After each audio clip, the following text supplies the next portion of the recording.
Here's a Samsung Galaxy A53. I'm going to show you two of the easiest way to take a screenshot, as well as how to take a scrolling screenshot. So the first way is a two-key combination, is the volume down button and power button. Okay, just press both buttons at the same time. And you can see I just took a screenshot.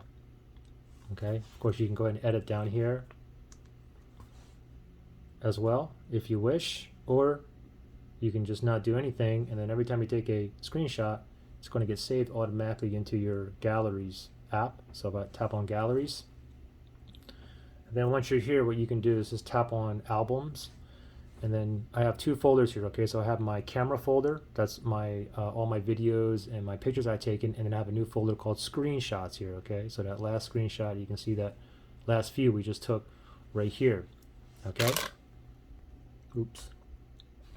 Now the second way to take a screenshot, which we don't have to use any of the keys, the side panel here, the edge panel. So if you can see the little white line right there. If you slide that to the left, you get this here.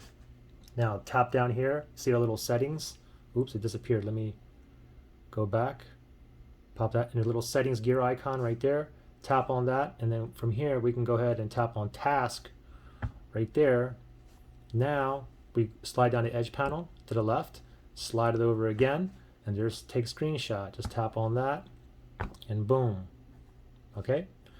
Now you can take a scrolling screenshot as well. So for example, let's say you're on Google Chrome here and you're on a web page or whatnot, and you want to take a screenshot of the whole page or half the page or just some of it. Okay, rather than taking like a screenshot here, screenshot here, screenshot here, what you can do is this. Let's go ahead and take a screenshot,